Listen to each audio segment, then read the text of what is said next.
കോളേജുകളിൽ തന്നെ കാസ്റ്റ് ഗ്രൂപ്പ്സാണ് ഈ വിദ്യാർത്ഥി സംഘടനകളിൽ ഉള്ളത്. കാസ്റ്റ് ഗ്രൂപ്പ് സംഘടനകളാണുള്ളത്. അത് രജപുത്രന്മാരുടെ ഒരു വിദ്യാർത്ഥി സംഘടനയുണ്ട്, അത് ബ്രാഹ്മണന്മാരുടെ സംഘടനയുണ്ട്, പട്ടേലുകളുടെ ഒരു സംഘടനയുണ്ട്, പട്ടേലികൾ അല്ലാത്ത ഇതര സമുദായക്കാരുടെ ഒരു സംഘടനയുണ്ട്. ഇത് വളരെ അത്ഭുതമായിട്ട് തോന്നി. കേരളത്തിൽ ഇത് കണ്ടിട്ടേ ഇല്ല.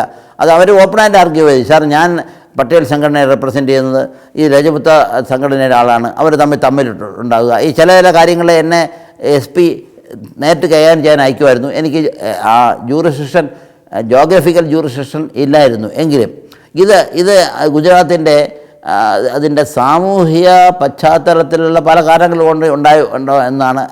പക്ഷേ വളരെ ദുഃഖകരമായ കാര്യം എന്താണെന്ന് വെച്ചാൽ ഇന്ന് കേരളത്തിലെ സ്ഥിതി അന്നത്തെ ഗുജറാത്തിലെ സ്ഥിതിയാണ്. ഗുജറാത്തിലെ ജാതീയതയും അതായത് കാസ്റ്റിസം, അത് ഈ ജാതി വിശ്വാസവും ജാതി അടിസ്ഥാനപ്പെടുത്തി സംഘടിക്കുന്ന രീതി ഇന്ന് കൂടുകയേ ചെയ്തുള്ളൂ. ഇന്ത്യയിലെ പല സ്ഥലത്തൊന്നും കൂടിയിരിക്കുകയാണ്. കാൻഡിഡേറ്റ് വരെ തീരുമാനിക്കുന്നത് ഇന്നും വളരെ ജാതിക്ക് കൂടുതൽ ശക്തി കൊടുത്തു. ഇവിടെ ഇപ്പോഴേ ജാതിക്ക് കൂടുതൽ പ്രാധാന്യം വന്നിരിക്കുകയാണ്. അത് ഒരു തരം നവോത്ഥാനത്തിൻ്റെ പിന്നിലേക്ക് പോകുന്നെന്ന് പറയുന്നതിൽ വലിയ സത്യമുണ്ടത്. ഇന്ന് ജാതി ഓപ്പണായിട്ട് കേരളത്തിൽ ചോദിക്കുക പോലും ചെയ്യും. അന്ന് നോർത്ത് ഇന്ത്യയിൽ ചെല്ലുമ്പോൾ ആദ്യം അവർ ചോദിക്കുന്നത് അതാണ്, എന്താണ് ഫാക്കൽറ്റി, കുറച്ച് നോളബിളായുള്ള, അത് ഞാൻ ഹിസ്റ്ററി പഠിച്ചതാണ്. അപ്പോൾ എന്താണ് ജാതി, അപ്പോൾ ജാതി എന്ന് പറഞ്ഞതിന് ശേഷം പിന്നെ അവർക്ക് പറ്റി അവരോട് നമുക്ക് ഈ ഇന്ത്യൻ സാമൂഹ്യ ശാസ്ത്രത്തിനെ പറ്റി ഒരു ലെക്ചർ കൊടുക്കേണ്ടി വരും. എന്താണ് ജാതി, ഒരു നായർ കമ്മ്യൂണിറ്റി ആണ്, അതായത് നായർ കമ്മ്യൂണിറ്റി വർണ്ണാശ്രമ ധർമ്മത്തിൽ ഏത് ഇവിടെ വരും, അത് ക്ഷത്രിയരാണോ, അത് അല്ല ക്ഷത്രിയരാണ് ഇവിടെ. ഇത് ഈ സമൂഹം അല്ലെങ്കിൽ മേൽജാതിക്കാർ എന്ന് പറയുന്ന ബ്രാഹ്മണ സമൂഹം കൊടുത്തിരിക്കുന്ന ഒരു റാങ്കിങ് ആണ്. അതിൽ നായർ കമ്മ്യൂണിറ്റിക്ക് ശൂദ്ര റാങ്കിങ് കൊടുത്തിട്ടുള്ളൂ. അപ്പോൾ ശൂദ്രരാണ്. പക്ഷേ ചിലർ പറയുന്നല്ലോ ക്ഷത്രിയരാണെന്ന്. അതൊന്നും എനിക്കറിയില്ല. ഇങ്ങനെയാണ് ക്ലാസിഫിക്കേഷൻ. പിന്നെ നായർ ജാതിയുടെ ഉദ്ഭവത്തിനെ പറ്റി 4 തിയറീസ് ഉണ്ട്. അതൊക്കെ പിന്നെ പറഞ്ഞു കൊടുക്കേണ്ടി വരും. അതൊക്കെ ഈ ജാതീയതയെപ്പറ്റി പഠിക്കുന്നതിനുള്ള താല്പര്യം അനുസരിച്ചാണ് ഈ കാര്യങ്ങൾ പറഞ്ഞു കൊടുക്കേണ്ടത്. ഏത് സ്ഥലത്ത് ചെന്നാലും ആദ്യം ചോദിക്കും പഠിച്ചിട്ടുണ്ട്, MA ആണ്, അത് ശരി. അപ്പോൾ ജാതി എന്താണെന്ന് ചോദിച്ചാൽ നമ്മുടെ ക്വാളിഫിക്കേഷൻ പോലെ അല്ലെങ്കിൽ നമ്മുടെ ബ്ലഡ് ഗ്രൂപ്പ് പോലുള്ളതാണ് അന്നും ഇന്നും അവിടെ നടക്കുന്നത്. അതാണ് അവിടുത്തെ ജാതിയുടെ സ്ഥിതി. പക്ഷേ ഇവിടെ അന്നും ഉണ്ടായിരുന്നു. ആ കാലത്ത് ആരും ജാതി മഹത്വവും ചോദിക്കില്ല, വളരെ സർപ്റ്റീഷ്യസ് ആയിട്ട്, അതായത് വളരെ ഹൈഡ് ചെയ്ത് ചോദിക്കൂ. ഇന്ന് തുറന്ന് ചോദിച്ചു തുടങ്ങി. അത് നല്ലതാണോ ചീത്തയാണോ എന്ന് എനിക്ക് പറയാനൊക്കില്ല. അന്നും ഇതുണ്ടായിരുന്നു. അന്ന് വളരെ രഹസ്യമായി ചോദിച്ചിരുന്നു. SK പൊറ്റക്കാരൻ്റെ ഒരു കഥയുണ്ട്. ഒരാൾ വീട്ടിൽ വന്ന് കയറി. അപ്പോൾ പയ്യനാണ് ചായ കൊണ്ടു കൊടുത്തത്. പയ്യനെ നിൻ്റെ പേരെന്താണ്? ബാബു. അച്ഛൻ്റെ പേരെന്ത്? കുട്ടപ്പൻ. അവൻ്റെ ജാതി കണ്ടുപിടിക്കാൻ ഒക്കുന്നില്ല. അപ്പോൾ അവസാനം എഴുതിയിട്ടുണ്ട്, നിൻ്റെ വീട്ടിൽ ഏത് പത്രമാണ് വരുത്തുന്നത്? അത് ചോദിച്ചപ്പോൾ ആ പയ്യൻ പറഞ്ഞു, എൻ്റെ കേരള കോമതിയാണ്, അത് ജാതി ഏതെന്ന് മനസ്സിലായി. ഇതിലൊരു കഥ എഴുതിയിട്ടുണ്ട്. ആ സ്ഥിതിയാണ് ഞാൻ ഒരു സൈഡ് ഇഷ്യൂ ആയിട്ട് പറഞ്ഞാണ്. അമ്രയിൽ നിന്ന് എൻ്റെ ട്രെയിനിങ് കഴിഞ്ഞിട്ട് ആദ്യമായിട്ട് എന്നെ അസിസ്റ്റൻറ്റ് സൂപ്രണ്ട് ഓഫ് പോലീസ് വെൽസാഡ് എന്ന സ്ഥലത്താണ് പോസ്റ്റ് ചെയ്തത്. അവിടെയും സാമൂഹ്യപരമായിട്ടുള്ള ചില കാര്യങ്ങൾ എനിക്ക് പഠിക്കാൻ സാധിച്ചു. അവിടെ ആദിവാസികളാണ് ഏകദേശം 60%. കുക്കിണ, ധോഡിയ എന്നുള്ള 2 സമൂഹക്കാരാണ്. അവർ ഹിന്ദു തന്നെ. അവരൊരു പാഗൻ വർഷിപ്പും മുഴുവൻ അവർ ആര്യനൈസ് ചെയ്ത് ഹിന്ദുവൈസ് ചെയ്തിട്ടില്ല. അവർക്ക് ബെനിഫിറ്റെല്ലാം കിട്ടുന്നുണ്ട്. അവിടെ ഒരു PSP ലീഡറായി പിന്നെ കോൺഗ്രസ്സിൽ ചേർന്ന ഉത്തം ഭായ് പട്ടേൽ എന്നുള്ള ആളായിരുന്നു അവിടുത്തെ ഒരു നേതാവ്. അയാളുടെ ഏരിയയിലൊക്കെ നമുക്ക് പോലീസിങ് ഡ്യൂട്ടീസുണ്ട്. അദ്ദേഹം പിന്നീട് അപ്പോൾ തന്നെ കോൺഗ്രസ്സിലുണ്ടായിരുന്നു, കോൺഗ്രസ് കാൻഡിഡേറ്റ് ആയിരുന്നു. വെൽസാഡ് ഡിസ്ട്രിക്റ്റ് എന്ന് പറഞ്ഞാൽ വളരെ ഫലഭൂയിഷ്ടമായ ഈ ദാമൻ ഗംഗ, അതിന് പല നദികൾ, 9ഓളം നദികൾ ആ സദേൺ മോസ്റ്റ് ഡിസ്ട്രിക്റ്റ് ഓഫ് ഗുജറാത്താണ്. അതിൻ്റെ ബോർഡർ ഡിസ്ട്രിക്റ്റ് ദാഹോൺ എന്നുള്ള മഹാരാഷ്ട്രൻ ഡിസ്ട്രിക്റ്റാണ്. അവിടുന്ന് ബോംബെയിലെ 150 കിലോമീറ്ററേ ഉള്ളൂ. അങ്ങനെ അത് ഗ്രീൻ ഏരിയ എന്നാണ് പറയുന്നത്. ചരോത്തർ ഭൂമി എന്നാണ് പറയുന്നത് ഈ വെൽസാഡിന്. ചരോത്തർ എന്ന് പറഞ്ഞാൽ ഗ്രീൻ ഏരിയ എന്നുള്ളതാണ്. ആ ഗ്രീൻ ഏരിയയിൽ ആയിരുന്നു ആദ്യത്തെ പോസ്റ്റിങ്. അവിടെയുള്ളൊരു പ്രശ്നം, ഈ ആദിവാസികൾ വിദ്യാഭ്യാസം നേടി നല്ല ഉദ്യോഗം അവർക്ക് കിട്ടി. അത് കഴിഞ്ഞ ശേഷം അവിടുത്തെ ഭൂപ്രഭുക്കന്മാരും ജാതിയിൽ ഉയർന്നവരുമായ അനാവൽ ബ്രാഹ്മിൻസ് എന്ന് പറയപ്പെടുന്ന ദേശായിമാർ ആയിരുന്നു അവിടെ എല്ലാ സ്ഥലങ്ങളും ഓക്കുപൈ ചെയ്യുന്നത്. അവരും ഈ റൈസിങ് ആദിവാസീസ്, അതായത് സോഷ്യലി റൈസിങ്, സോഷ്യലായിട്ട് വളരെ പ്രാധാന്യം നേടിക്കൊണ്ടിരിക്കുന്ന എൻ്റർപ്രൈസിങ് ആയിട്ടുള്ള ഈ ആദിവാസികളും തമ്മിലൊരു ക്ലാഷ് ഉണ്ടാവും. എപ്പോൾ എല്ലാ സ്ഥലത്തും ക്ലാഷാണ്. ഇവർ ആദിവാസിയല്ലേ, ആദിവാസി എന്ന് വെച്ചാൽ ഹിന്ദു കാസ്റ്റ് ലാഡറിൽ ആദിവാസിയിൽ 5ഓ 6ഓ സ്ഥാനമാണ്. അതായത് ഈ 4 വർണ്ണങ്ങൾ കഴിഞ്ഞിട്ട് ഈ സവർണന്മാരുടെ പുറത്തേക്കുന്ന അവർണന്മാരിലും ജാതിയുണ്ട്. ഇവിടെ അങ്ങനെയാണല്ലോ. ഇവിടെ ഈഴവർ തൊട്ടാണല്ലോ അവർണ ജാതികൾ തുടങ്ങുന്നത്. ഈഴവ ജാതി അവർണ ജാതിയിലെ ഈഴവരെ പുലയരുമായിട്ട് വിവാഹം കഴിക്കില്ല, പുലയരെ പറയരുമായിട്ട് വിവാഹം കഴിക്കില്ല, പറയര് നാടോടികളായിട്ട് വിവാഹം കഴിക്കില്ല. അങ്ങനെ അതാണ് ഇത് ഹിന്ദു. ഇതിൽ വളരെ രസകരമായ കാര്യം, ഈ ഉന്നത ഉദ്യോഗസ്ഥൻ നേടിയ ഒരു പറയ യുവാവിനെ ഒരു പുലയ യുവതി കല്യാണം കഴിക്കില്ല. ആ ഉന്നത ഉദ്യോഗസ്ഥൻ നേടിയത് അവർ റിട്ടയർ ചെയ്യുമ്പോൾ അങ്ങനെ സെക്രട്ടറി റാങ്കിൽ വരുമ്പോൾ ഞാൻ ഈ ഇടയ്ക്ക് ഒരു കല്യാണ ആലോചനയുടെ എനിക്ക് ബന്ധപ്പെട്ട കാര്യങ്ങൾ അറിയാം. അത്ര കാസ്റ്റ് സിസ്റ്റമാണ്. അതായത് ഷെഡ്യൂൾഡ് കാസ്റ്റുകാർക്കകത്ത് പോലും സ്ട്രോങ് ആയ കാസ്റ്റ് സിസ്റ്റം പ്രിവെയിൽ ചെയ്യുന്നുണ്ട്. അത് കൺവേർട്ട് ചെയ്തിട്ടും അവർ അതിൽ മാറുന്നില്ല. ഇത് ഒരു ഭയാനകമായ രീതിയിൽ, വളരെ മോശമായ രീതിയിൽ അവിടെ നടക്കുന്നുണ്ടായിരുന്നു. അവിടെ ഞാൻ ചെന്നപ്പോഴേ ഉള്ള പ്രശ്നം ഒരു ചതുർവേദി എന്ന് പറയുന്നത് വളരെ പുണ്യവാളനും സംസ്കൃത സ്കോളറും സംസ്കൃതത്തിൽ MA എടുത്ത ആളാണ്. അദ്ദേഹം ഇടയ്ക്കിടയ്ക്ക് സംസ്കൃത ശ്ലോകങ്ങൾ പറയും. അങ്ങനെ പല ശ്ലോകങ്ങൾ എനിക്ക് പഠിക്കാൻ സാധിച്ചു. അദ്ദേഹം ആയിരുന്നു SP. അദ്ദേഹം വലിയ സ്വാത്വികനാണ്. കൂടുതൽ ഈ 3rd ഡിഗ്രിയോ 1 ഡിഗ്രിയോ ഫോഴ്സ് ഉപയോഗിക്കാൻ പാടില്ല എന്നുള്ള രീതിയിലായിരുന്നു എന്നോട് പറഞ്ഞിരുന്നത്. ഈ ബൽസാറിൻ്റെ കാര്യങ്ങൾ പറഞ്ഞാൽ, ബൽസാർ ഡിസ്ട്രിക്റ്റിലെ സദേൺ ബൽസാർ വളരെ പ്രോസ്പറസും, ബൽസാർ ഹോൾലി പ്രോസ്പറസ് ആണ്. അവരെ ചിക്കു, ഈ അൽഫോസ് മാങ്കോസിൻ്റെ പ്രസിദ്ധമാണ്. ഏറ്റവും രുചിയുള്ള export quality Alphonso mangoes, Jamadar variety mangoes, അങ്ങനെ മാങ്കോസിൻ്റെ ഒരു സെൻറ്ററാണ്. അവർ ഈ എക്കലും വണ്ടലും കൊണ്ട് നദികളുടെ അത് നല്ല ഫലഭൂയിഷ്ടമായ സ്ഥലമാണ്. അവിടെ ഈ പല ആദിവാസികൾക്കും ഈ മാങ്കോ ഓർച്ചാർഡ്സ് ഉണ്ട്. അവിടെ ഇൻഡസ്ട്രീസും പ്രോസ്പർ ചെയ്ത് വന്നിരുന്നു. അവിടെ ഇൻഡസ്ട്രിയൽ എസ്റ്റേറ്റ്സൊക്കെ 4-5 ഇൻഡസ്ട്രിയൽ എസ്റ്റേറ്റ്സ് ഉണ്ടായി. ആ ഇൻഡസ്ട്രിയൽ എസ്റ്റേറ്റ്സിൽ പലവിധം ഈ മാനുഫാക്ചർഡ് പ്രോഡക്ട്സ് ഉണ്ടാകും. ചെറിയ സ്പെയർ പാർട്സുകൾ, അങ്ങനെയുള്ള കാറിൻ്റെ സ്പെയർ പാർട്സുകൾ ഇതൊക്കെ ഉണ്ടാക്കുന്ന ധാരാളം ഇൻഡസ്ട്രീസ്. ഇന്നും വാബി എന്നുള്ള സ്ഥലം ഒരു ടൗൺഷിപ്പായി വന്നു. അത് സൂറത്ത് കഴിഞ്ഞാൽ ഏറ്റവും ഇൻഡസ്ട്രിയലി ഡെവലപ്ഡ് ഏരിയയാണ് ഇൻഡസ്ട്രിയൽ ഗുജറാത്തിൽ.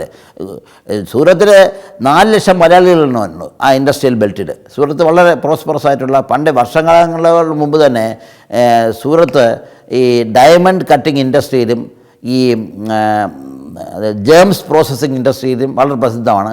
അത് പ്രധാനമായിട്ട് ശിവാജിയുടെ ഈ എക്സ്പെഡീഷൻസ്, ആക്രമണങ്ങൾ നടത്തിയിട്ടുള്ളത് സൂറത്തിലാണ്. സൂറത്തിൽ അദ്ദേഹം ആക്രമണം നടത്തിയാണ് ഔറംഗസീബിനെ ഏറ്റവും കൂടുതൽ പ്രകോപിതരാക്കിയത്. ഈ സൂറത്ത് ഔറംഗസീബിൻ്റെ സഹോദരിയായ ജഹാനാരയ്ക്ക് അവിടെയുള്ള ടാക്സിൻ്റെ 50% അവരുടെ പെൻഷനായിട്ട് കൊടുക്കുമായിരുന്നു. ഔറംഗസീബിന് 2 സഹോദരിമാർ ജഹാനാര, റോഷനാര എന്നുണ്ടായിരുന്നു. അവർക്ക് 2 പേർക്കും ഇവിടുത്തെ കൊടുത്തിരുന്നത്. ഇത് ശിവജിയുടെ റെയ്ഡ്സ് ആക്രമണം കഴിഞ്ഞതിന് ശേഷം അവിടെയുള്ള വരവ് നടന്നു. അവിടെ പോർട്ടായിരുന്നു. ആ പോർട്ടിലാണ് ഈ മധ്യേഷ്യയിൽ പൊയ്ക്കൊണ്ടിരുന്നത്. അതെല്ലാം നിന്നു. അപ്പോൾ അതിന് ആ പ്രോസ്പെരിറ്റിയുടെ സത്തേൺ ഏരിയയിലെ പ്രോസ്പെരിറ്റിയുടെ ഏരിയയാണ്. ഈ ഗവൺമെൻറ്റിൽ സ്വാധീനമുള്ള സബ് ഇൻസ്പെക്ടേഴ്സും ഈ ബൽസാറിൻ്റെ സൂറത്ത് ജില്ലകളിൽ പോസ്റ്റിംഗ് വരും. ഈ അവിടുത്തെ ഈ കമേഴ്ഷ്യൽ മനോഭാവം ഒരു പ്രത്യേക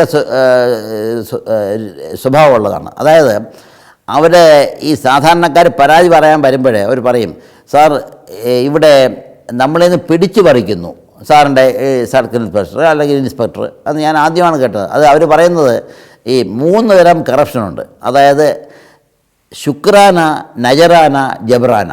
ശുക്രാന എന്ന് പറഞ്ഞാൽ ശുക്രിയ അദാ കർനെ കെ ലിയെ, അതായത് എന്തെങ്കിലും ചെറിയ കാര്യം ചെയ്തു കൊടുത്താൽ സന്തോഷമായിട്ട് പൈസ കൊടുക്കും. അതിലൊരു തെറ്റുമാർ കാണുന്നില്ല. അതൊരു കമേഴ്ഷ്യൽ ഡീലിംഗ് ആയിട്ടേ വരുന്നുള്ളൂ. പക്ഷേ ഇവിടെ അതൊക്കെ നല്ലോണം വന്നു. പണ്ടൊന്നും ശുക്രാന എന്നൊക്കെ പറഞ്ഞാൽ ഹഫ്ത അല്ലെങ്കിൽ മാസപ്പടി എന്ന് പറഞ്ഞാൽ പോലീസുകാർക്ക് തന്നെ മനസ്സിലാവില്ലായിരുന്നു. ഇപ്പോൾ ഹഫ്ത സിസ്റ്റം എല്ലാം ഈ മാഫിയോക്രസി കൊണ്ട് ഇവിടെ വന്നു. അന്ന് ഞാൻ ചെന്നപ്പോൾ സാർ ഈ സബ് ഇൻസ്പെക്ടർ ശുക്രാനയിലും നജറാനയിലും നിൽക്കുന്നില്ല. നജറാന എന്ന് പറഞ്ഞാൽ ഈ സബ് ഇൻസ്പെക്ടറെ കാണാൻ പോവുകയാണെങ്കിൽ, ഏതെങ്കിലും അധികാരിയെ കാണാൻ പോകുന്നെങ്കിൽ മുഗൾ ഭരണകാലത്തുണ്ടായതാണ് ഒരു നജർ, അതായത് കാഴ്ച ദൈവം കൊണ്ടുവരുന്നു.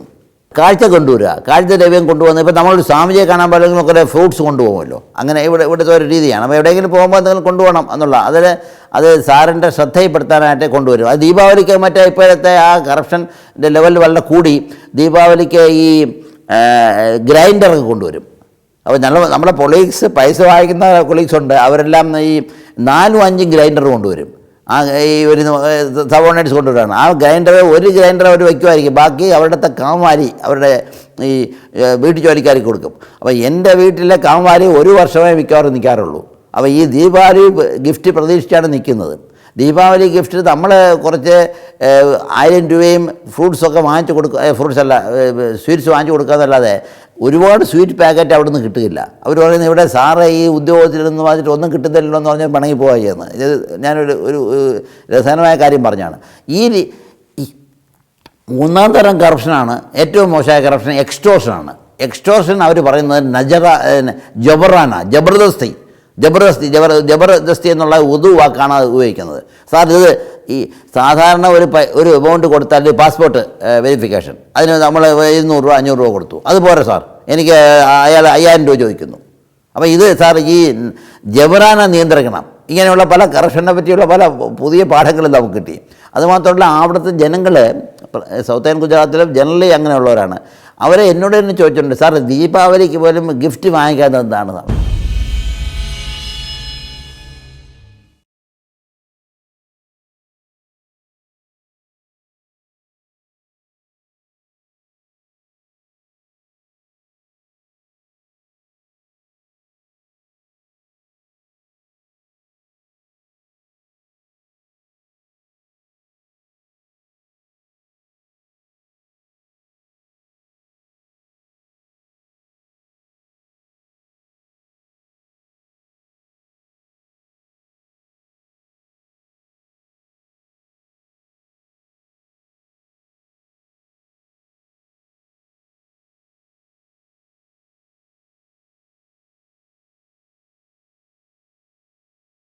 ഈ കേരളത്തിലെ പല സാമൂഹിക വിപത്തുകളും വടക്കേ ഇന്ത്യൻ രീതിയിലുള്ള സ്വഭാവ രീതി കേരളത്തിലുള്ളവർ അനുകരിച്ചു വരുന്നു.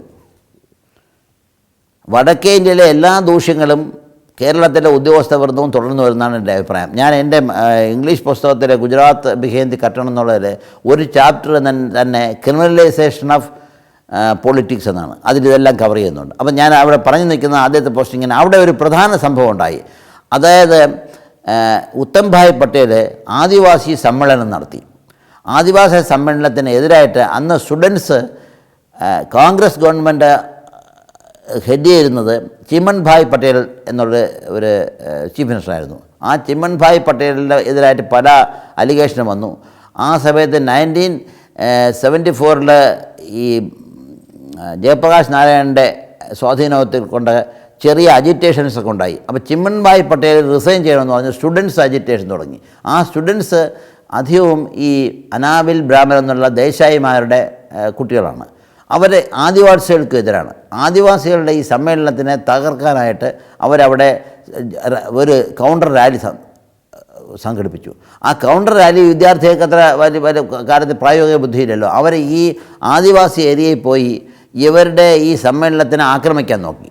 അങ്ങനെ ആക്രമിക്കാൻ നോക്കിയപ്പോൾ ആദിവാസികൾ സാധാരണ സിമ്പിൾ പീപ്പിളാണ്. അവർ 3 വിദ്യാർത്ഥികളെ കൊന്നു അവർ തമ്മിലുള്ള ക്ലാഷിൽ.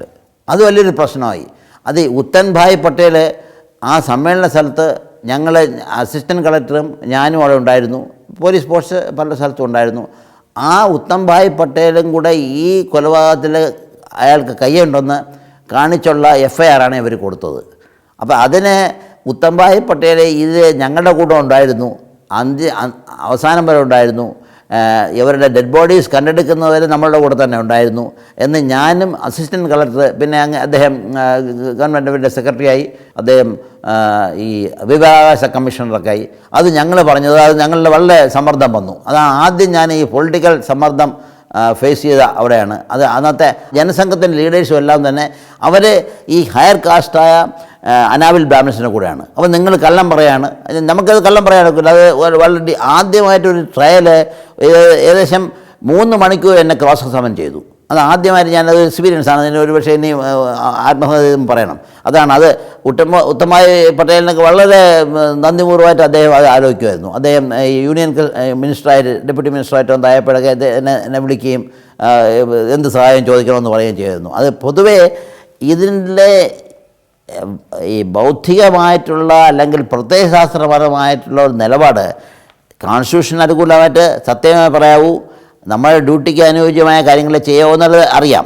പക്ഷേ അതിന് വികാരപരമായ ഒരു റിസോഴ്സ്, ഒരു വിഭവം നമുക്ക് നമ്മുടെ കയ്യിലുള്ളത്, ആ ഇൻസ്പിറേഷൻ, പ്രചോദനം നമ്മളുള്ളത് ഈ നെഹ്റുയിസവും കോൺസ്റ്റിറ്റ്യൂഷണലിസവും അത് കോൺസ്റ്റിറ്റ്യൂഷൻ്റെ മൂല്യങ്ങൾ സംരക്ഷിക്കുകയും ഗാന്ധിസവുമായിരുന്നു.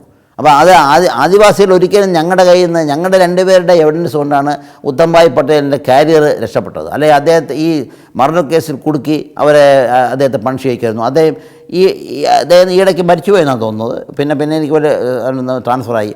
അമരേലി ഈ വൽസാഡ് ഡിസ്ട്രിക്റ്റിൽ നിന്ന് 1975 ആഗസ്റ്റിൽ എന്നെ അമ്രേലി എന്നുള്ള സൗരാഷ്ട്രയിലെ ഡിസ്ട്രിക്റ്റിലേക്ക് പ്രൊമോഷനോടുകൂടി പോസ്റ്റ് ചെയ്തു. അപ്പോഴാണ് എമർജൻസി നടക്കുകയാണ്. അന്ന് എമർജൻസിയെ പറ്റിയുള്ള അനുഭവം എനിക്ക് അമരേലി ഡിസ്ട്രിക്റ്റ്, അത് കഴിഞ്ഞ് ഭാവനഗർ ഡിസ്ട്രിക്റ്റ്, അത് കഴിഞ്ഞ് അഹമ്മദാബാദ് സിറ്റി, ഈ 3 ഡിസ്ട്രിക്റ്റുകളിലെ ഡിസ്ട്രിക്ട് സൂപ്രണ്ട് പോലീസായിട്ട് ഉള്ള റാങ്കിലിരുന്ന അഹമ്മദാബാദ് സിറ്റിയിൽ ഡിസ്ട്രിക്ട് സൂപ്രണ്ട് പോലീസ് എന്നുള്ള റാങ്കില്ല, ഡെപ്യൂട്ടി കമ്മീഷണർ പോലീസാണ്. അതിൽ ഈ അനുഭവങ്ങളെപ്പറ്റി 1-2 കാര്യങ്ങൾ പറഞ്ഞിരിക്കുന്നു. അത് അമരേലി ചെന്നപ്പോൾ അന്ന് എമർജൻസി നടക്കുകയാണ്. അന്ന് സീക്രട്ട് മെസ്സേജ് രാത്രിയും മറ്റും വരും. അതായത് please consider MISA detention of excised people. അതായത് ചില ആളുകളെ മിസ അനുസരിച്ച് ഡിറ്റെയിൻ ചെയ്ത് അറസ്റ്റ് ചെയ്യണമെന്നാണ് പറയുന്നത്. അതായത് 65-70 വയസ്സായ സർവോദയ നേതാക്കന്മാരാണ് അവർ. ഈ സർവോദയ നേതാക്കന്മാരുടെ അവരെ മിസസ് ഗാന്ധിയെയും മറ്റും അതായത് പൊതുസ്ഥലത്ത് പോയി ഓപ്പണായിട്ട് അധിക്ഷേപിക്കും, ഓപ്പണായിട്ട് രാഷ്ട്രീയമായിട്ട് നേരിടും. അതായത് അദ്ദേഹം മോശമായ പദങ്ങൾ ഉപയോഗിക്കാറില്ല, ചീത്ത വിളിക്കാറില്ല, പച്ചമലയാളത്തിൽ പറഞ്ഞാൽ. ഇവരെയാണ് അറസ്റ്റ് ചെയ്യണമെന്ന് പറയുന്നത്. അപ്പോൾ അത് നമ്മൾ തിരിച്ചെഴുതും, ഇവർക്കെതിരായിട്ടുള്ള റെക്കോർഡ്സ് ഒന്നുമില്ല. അത് നിങ്ങൾ റെക്കോർഡ്സ് ഉണ്ടാക്കണം. ഇന്ത്യൻ ബ്യൂറോക്രസിയുടെ കള്ള റെക്കോർഡ് ഉണ്ടാക്കാനുള്ള സ്വഭാവം രൂപപ്പെട്ടത് എമർജൻസിയിലാണ്. എമർജൻസി ഒരു വാട്ടർ ഷെഡാണ്. എമർജൻസി പീരീഡിൽ ഗവൺമെൻറ്റും നമ്മളെ പൊളിറ്റിക്കൽ ലീഡർഷിപ്പും പൊളിറ്റിക്കൽ ബ്യൂറോക്രസി പറയുന്ന അനുസരിച്ച് പ്രവർത്തിക്കണമെന്നുള്ള പ്രവണത ഈ നല്ല പോസ്റ്റിക്ക് വേണമെന്നുള്ള കാരിയറിസ്റ്റ് എന്നാണ് ഞാൻ അവരെ പറയുന്നത്.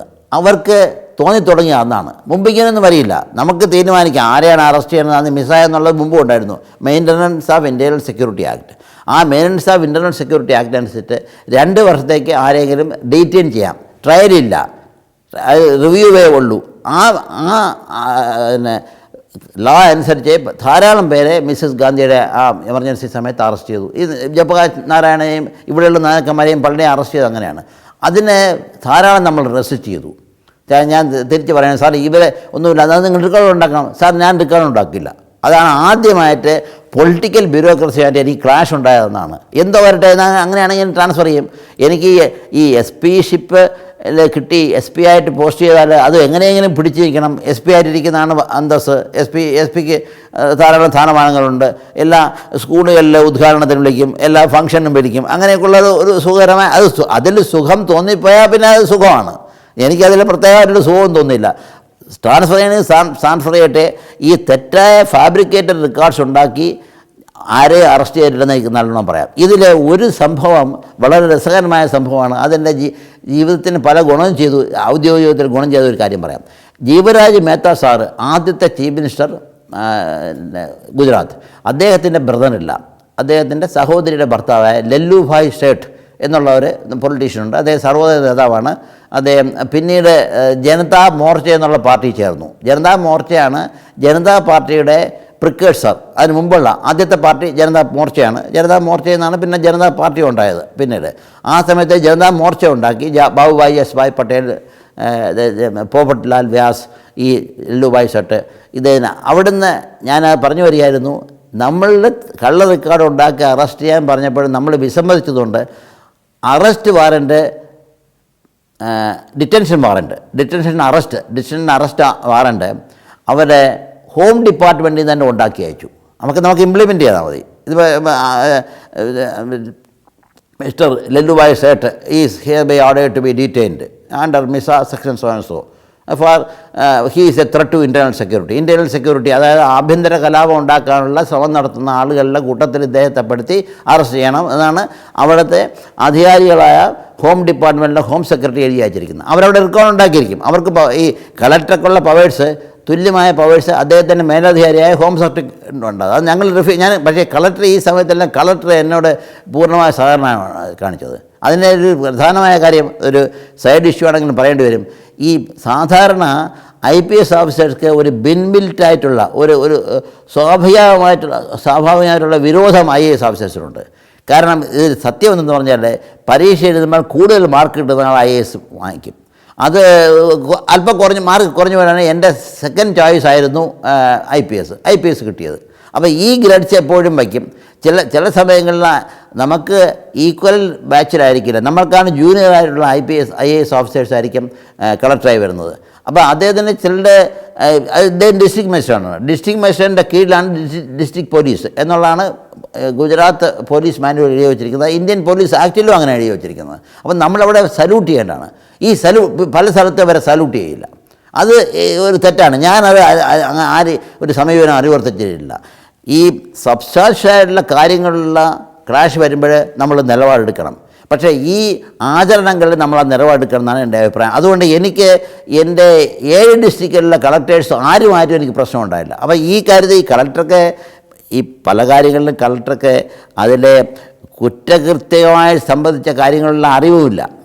അതിനെപ്പറ്റിയുള്ള പോളിസി ഡിസിഷൻ എടുക്കുന്നതിനെ പറ്റിയുള്ള കൂടുതലായിട്ടുള്ള ന്യൂവാൻസസ്, അതിനെപ്പറ്റിയുള്ള പല വിശദമായ കാര്യങ്ങളെപ്പറ്റി ജ്ഞാനമില്ല. അതുകൊണ്ട് നമ്മൾ മനസ്സിലാക്കാവുന്നതേ ഉള്ളൂ. പക്ഷേ ഈ വ്യക്തിപരമായ വിരോധം കാരണം നമ്മളൊരു പ്രൊപ്പോസൽ അയച്ചാൽ എതിർക്കും. അപ്പോൾ എനിക്ക് ആ കളക്ടറുടെ പൂർണ്ണമായ സപ്പോർട്ടാണ് കിട്ടിയത്. ഈ പല ആളുകളുടെയും ഗവൺമെൻറ് റീറ്റെയിൻ ചെയ്യാൻ പറഞ്ഞത് നമ്മൾ നടപ്പാക്കാത്തതുകൊണ്ട് അമരേലി ഡിസ്ട്രിക്റ്റിൽ നിന്ന് ആഗസ്റ്റ്, സെപ്റ്റംബർ, ഒക്ടോബർ, നവംബർ, ഡിസംബറിലൂടെ ഞാൻ ട്രാൻസ്ഫർ ചെയ്തു. വൈകുന്നേരത്തോടെ ഈ ഓർഡേഴ്സ് വരികയും രാവിലെ 6 മണിക്ക് 150 കിലോമീറ്റർ ദൂരെയുള്ള സബർമതി ജയിലിൽ ഈ വയോധികനെ 65-66 വയസ്സായി ആ വയോധികനെ അറസ്റ്റ് ചെയ്ത് അവിടെ ഹാജരാക്കണമെന്നാണ് ഈ ഓർഡറിൽ പറഞ്ഞിരിക്കുന്നത്. ഫാബ്രിക്കേറ്റിംഗ്, കള്ള റെക്കോർഡ് ഉണ്ടാക്കി ആളുകളെ അറസ്റ്റ് ചെയ്യാൻ ഞാൻ വിസമ്മതിച്ചു.